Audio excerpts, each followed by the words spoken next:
Acción. Muy buenos días, hermanos, les saludo con mucho gozo en el Señor.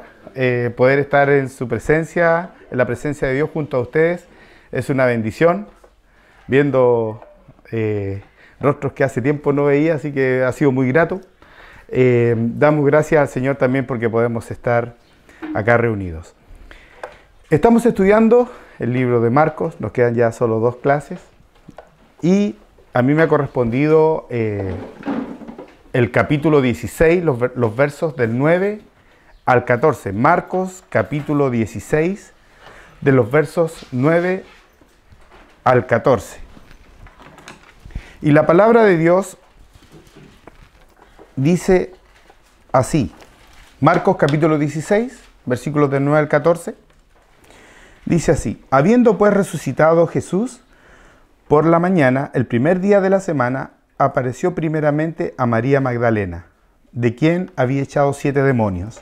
Yendo ella, lo hizo saber a los que habían estado con él, que estaban tristes y llorando.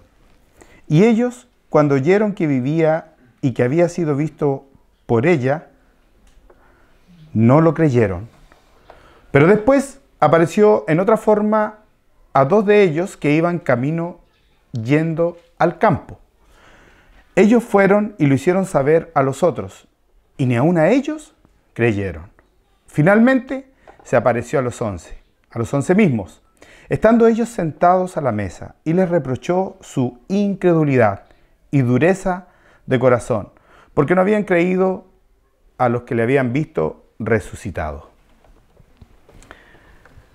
Vamos a pedir la dirección del Espíritu Santo en esta hora para que Él nos dirija al estudiar su palabra. Vamos a orar. Señor, te damos gracias porque podemos estar un grupo de tus hijos reunidos en tu nombre. Habla a tu iglesia, habla a nuestros corazones. Señor, prepara a nuestros corazones para escuchar tu voz y que este tiempo sea un tiempo de edificación para estar más cerca de usted, para obedecer todo lo que usted nos dejó escrito en su palabra cuando estuvo con nosotros, Señor Jesús. Ayúdanos. Gracias por tu victoria, porque por ella estamos acá. Y pedimos tu dirección, oh Espíritu Santo, en todo lo que hemos de hacer. Que tu nombre sea glorificado, pues lo pedimos en el nombre de Jesús. Amén. A esta predicación tiene por título Jesús y la incredulidad de sus discípulos. Pero no puedo empezar sin antes hacer un pequeño comentario.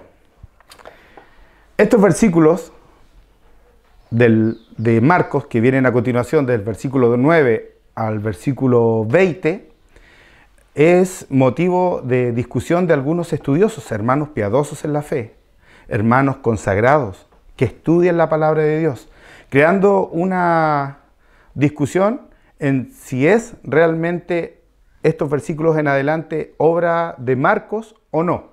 Algunos dicen sí, lo escribió Marcos. Otros dicen no lo escribió Marcos. ¿Debido a qué? A las evidencias de la forma de escritura, la forma de expresarse y otra serie de argumentos que da cada uno. Sin embargo, no está el texto original para decir si lo escribió Marcos o no lo escribió Marcos.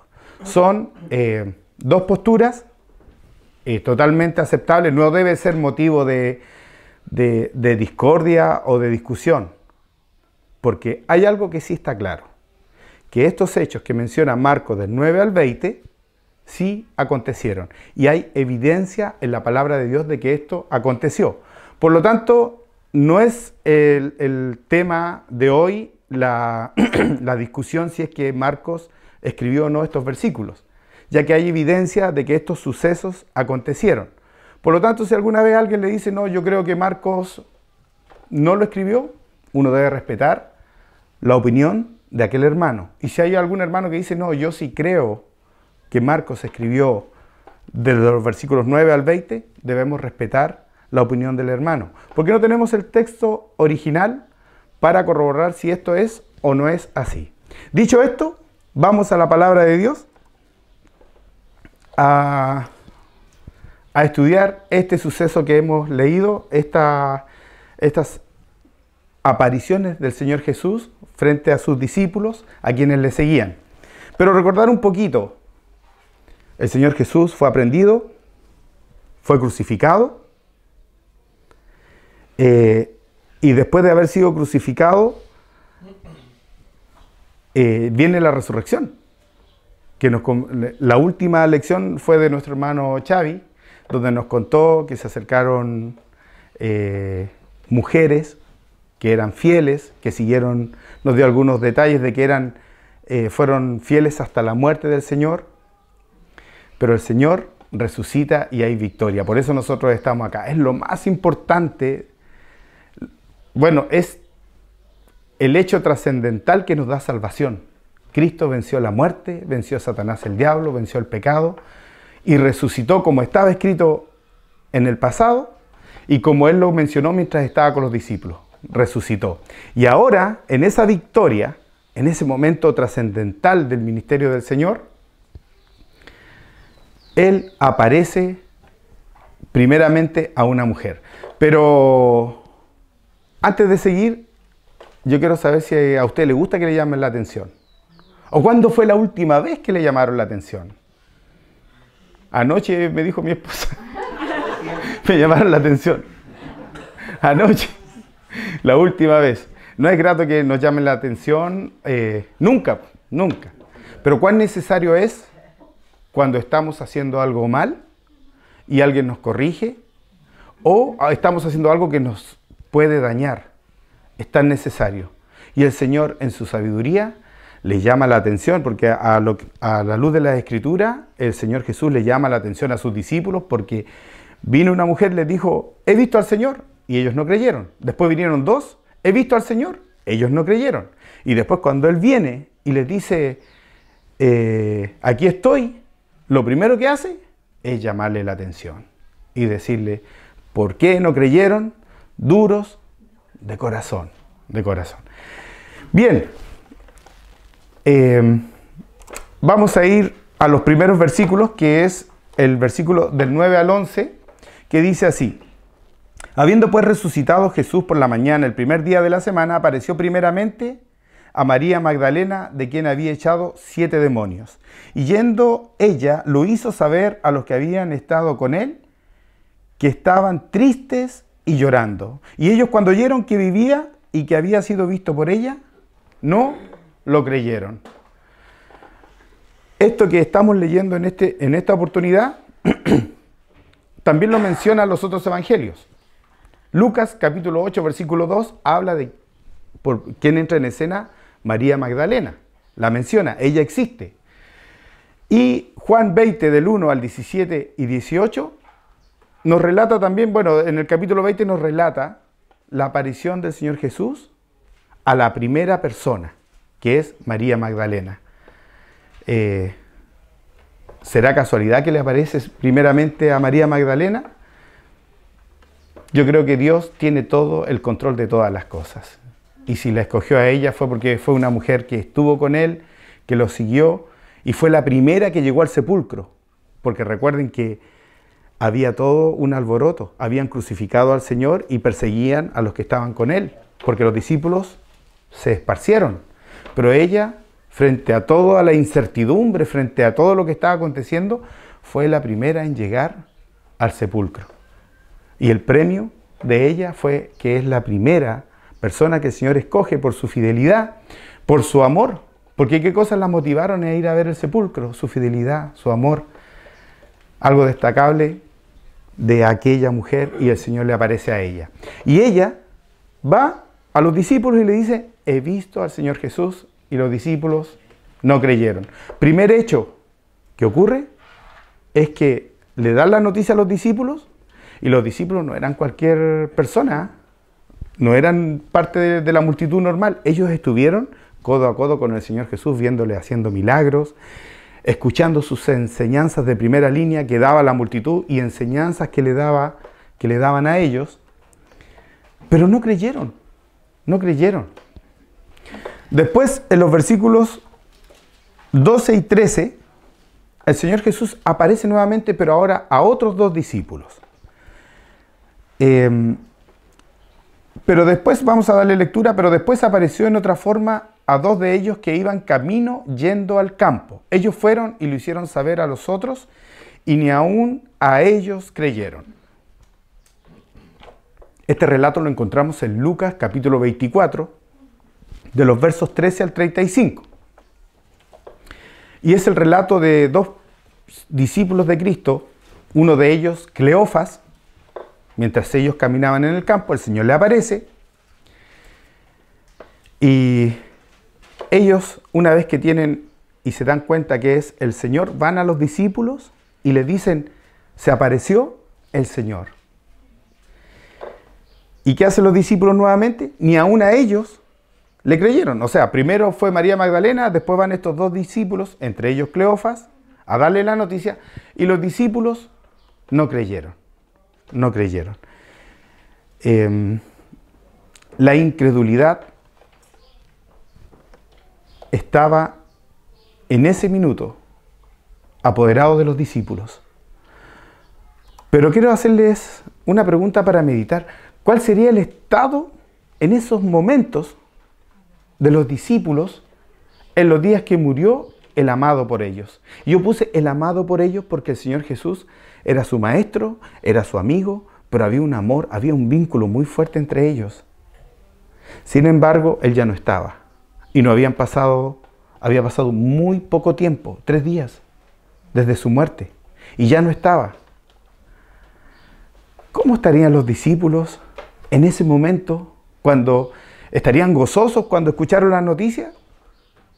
Vamos a pensar un poquito en el contexto de que ellos estaban sintiendo los discípulos cuando recibieron la noticia. Probablemente estaban tristes porque ellos amaban a Cristo y ya no estaba. Y cuando está tristeza, lo contrario de tristeza es gozo. Entonces no había alegría en sus corazones. El estado de ánimo no era el mejor. Había impotencia porque capturaron al Señor Jesús, lo maltrataron, lo humillaron y lo mataron.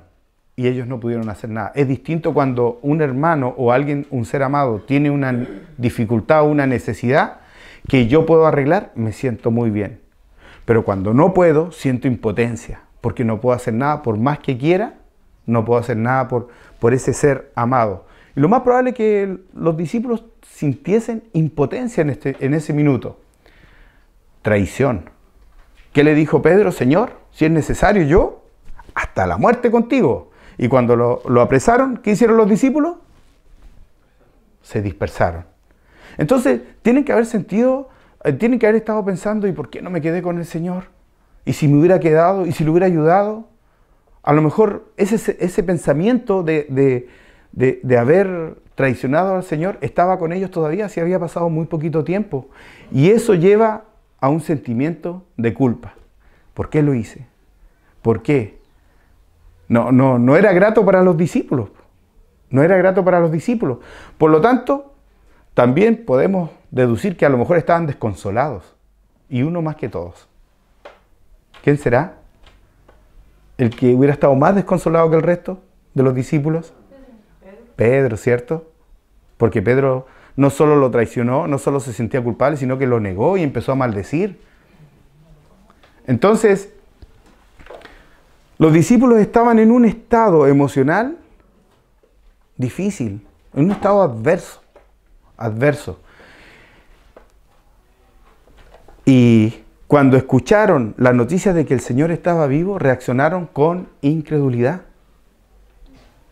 Entonces, ellos no eran incrédulos a la verdad de que Cristo es Dios. Ellos fueron incrédulos a la noticia que recibieron, cosa que estaba escrito en el pasado y que el Señor les había mencionado. Fueron incrédulos a eso. Entonces, no es fácil, y yo menciono el estado emocional, no es fácil porque la incredulidad a veces es parte de la vida del creyente, como lo fue los discípulos. Pero nosotros tenemos una ventaja que los discípulos no tenían. Nosotros sabemos que Cristo resucitó, que Cristo vive, y que por Él y que por su sacrificio nosotros tenemos llegada a Dios y estamos acá. Pero ellos no lo sabían, y tampoco en ese momento no lo creían. Entonces, La incredulidad a veces es una opción que el creyente debe enfrentar cuando está triste, cuando está con incertidumbre, cuando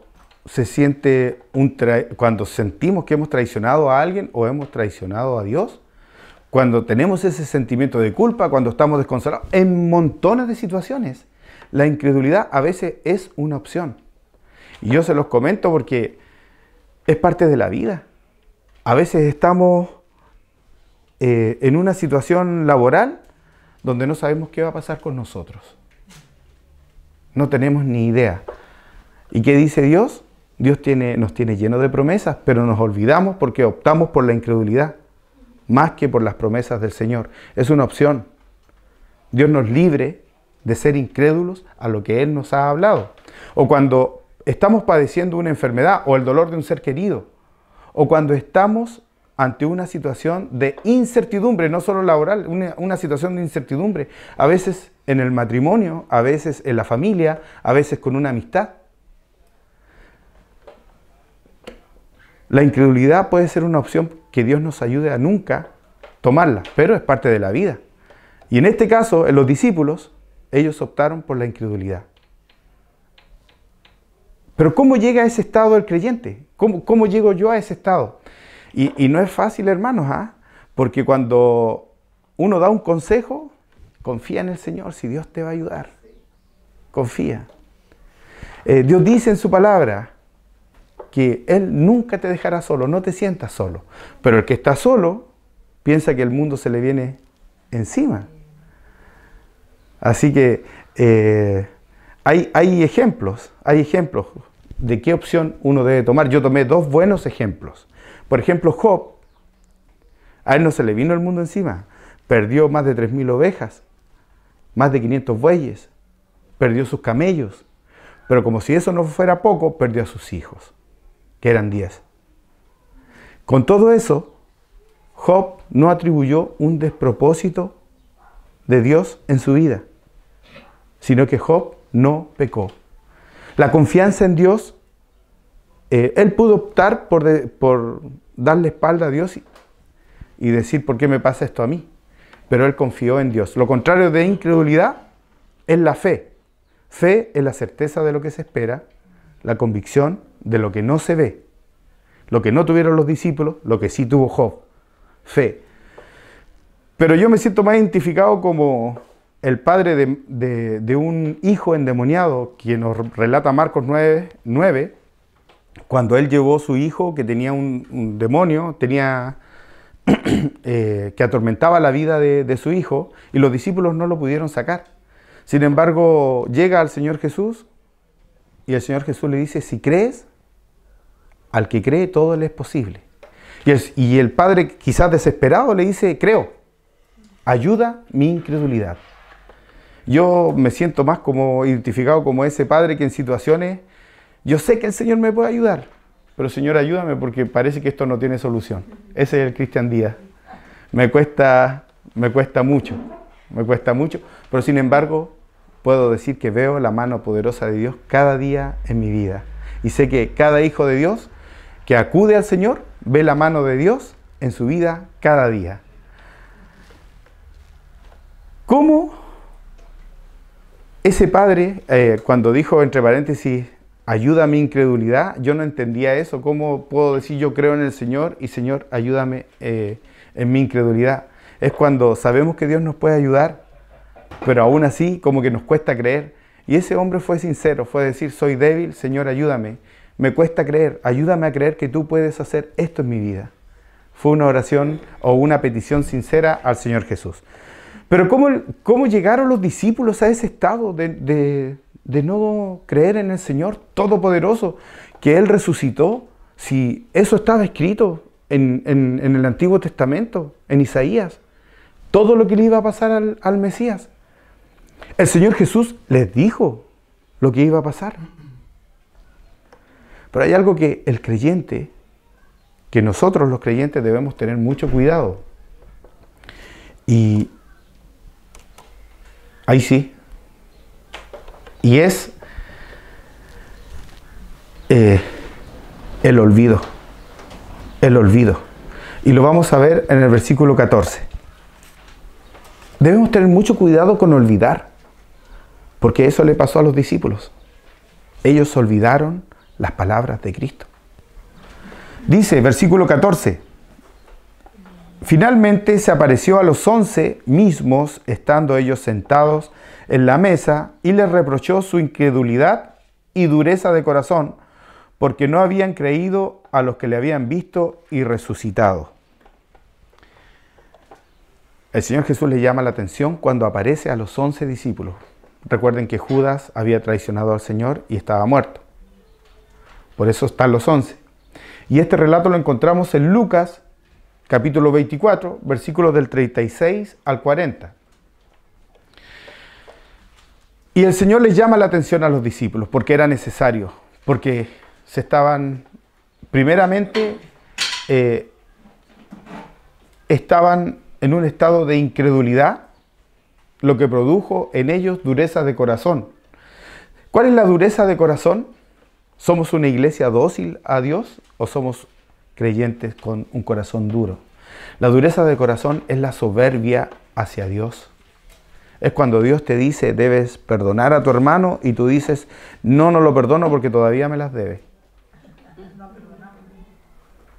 La dureza de corazón es debes honrar a tus padres. Sí, pero es que en mi caso, no es el caso de ustedes, mis padres me sobrepasan. Debes amar a tu esposa, sí, pero es que ustedes no conocen a mi esposa. Debes amar a tu esposo, es que mi esposo muestra una cara en la iglesia, pero no es como ustedes lo ven.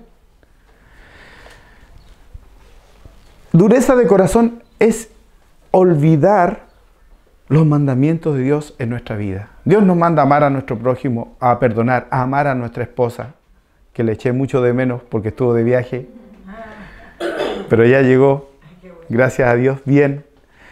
Honrar a nuestros padres, no importando cómo sean, escuchando el consejo de nuestra madre, a reunirnos, a obedecer, a amar a Dios sobre todas las cosas, a amar a nuestro prójimo. Pero los discípulos fueron o recibieron un llamado de atención del Señor Jesús, porque ellos habían olvidado las palabras de Cristo. Miren lo que dice Lucas 24, versículos 44. Y les dijo, estas son las palabras que os hablé estando aún con vosotros, que era necesario que se cumpliese todo lo que está escrito de mí en la ley de Moisés, en los profetas y en los salmos. Estando el Señor Jesús le dijo, es necesario que todos los padecimientos del Cristo acontezcan. Estando con ellos. Versículo 45. Entonces les abrió el entendimiento para que comprendiesen las Escrituras. Versículo 46. Y les dijo, así está escrito y así fue necesario que el Cristo padeciese y resucitase de los muertos al tercer día. Ellos olvidaron las palabras de Cristo en su vida. ¿Y qué produjo en ellos? Incredulidad cuando le dijeron que lo habían visto. ¿Y qué produjo la incredulidad? Dureza de corazón, porque no le dijeron una vez, le dijeron 2 veces. Y no creyeron. Y al no creer, es porque olvidaron lo que Cristo había hablado directamente a ellos, porque habían olvidado lo que estaba escrito por los profetas en el pasado. ¿Y qué pasa con el Hijo de Dios cuando olvida lo que Cristo dice? ¿Se acuerda lo que dice Mateo 28, 20? Yo siempre me acuerdo de esa promesa, he aquí, yo estoy con vosotros todos los días, hasta el fin del mundo. Pero nunca digo la primera parte. Enseñándole que guarden todas las cosas que os he mandado. He aquí, yo estoy con vosotros todos los días hasta el fin del mundo. Pero ¿qué hay que hacer? Guardar todo lo que Dios nos ha mandado, todo lo que Cristo nos dijo y lo que está escrito en la palabra de Dios. Porque cuando yo me olvido de eso, me enfrento a la opción de la incredulidad. Y si soy incrédulo por el olvido, probablemente mi corazón se endurezca. Y si la palabra de Dios no me acerca a Dios,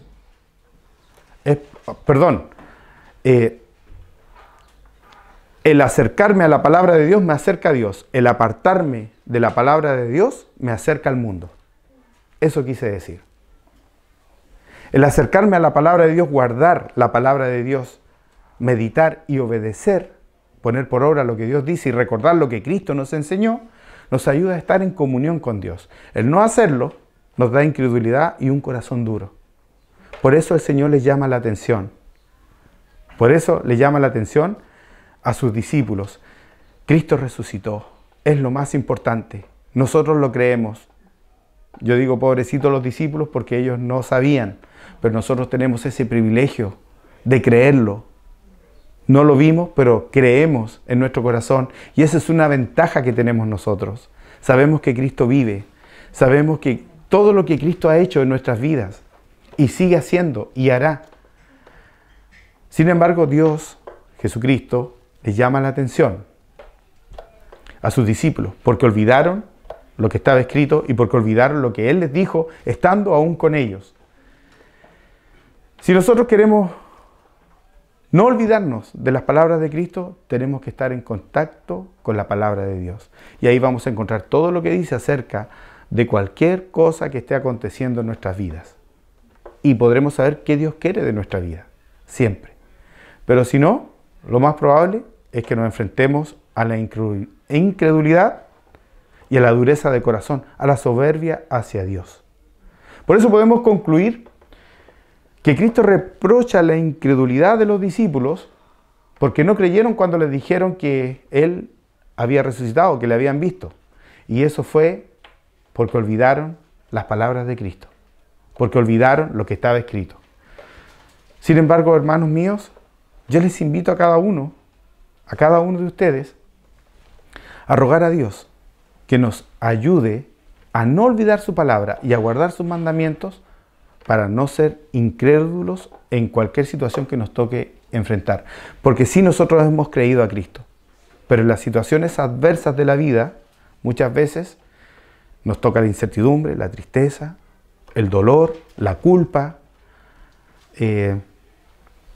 No sabemos qué hacer, pero yo les invito a optar por confiar en Dios, como lo hizo Job y como lo hizo ese padre que entregó a su hijo y le dijo: Señor, yo creo, ayúdame a creer, porque me cuesta creer, pero yo creo en ti.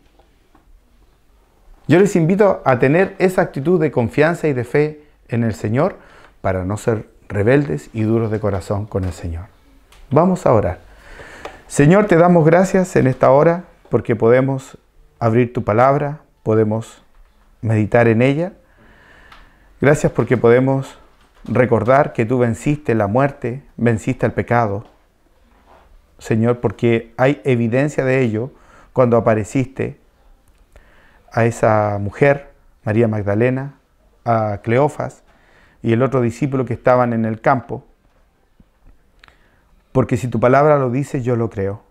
Y yo espero en tu presencia cada día. Gracias porque eres real en nuestras vidas. Gracias porque nos rescataste con tu victoria a cada uno de nosotros y a todo aquel que cree en ti, que te reconoce en su corazón.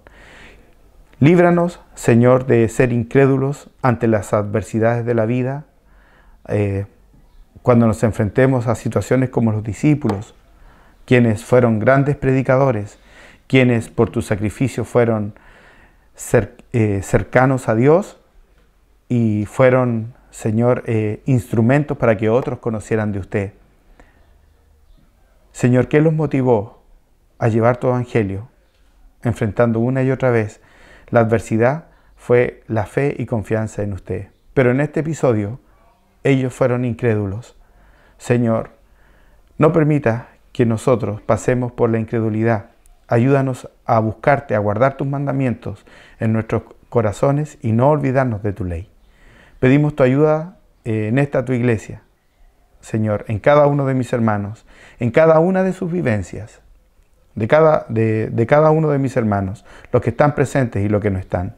Señor, ayúdanos a poner toda nuestra confianza en ti siempre, en todo momento. Es por eso que pedimos su ayuda, oh Espíritu Santo, también en nuestras vidas. Lo pedimos en el nombre de Jesús. Amén. Bien, hermanos, que el Señor les bendiga.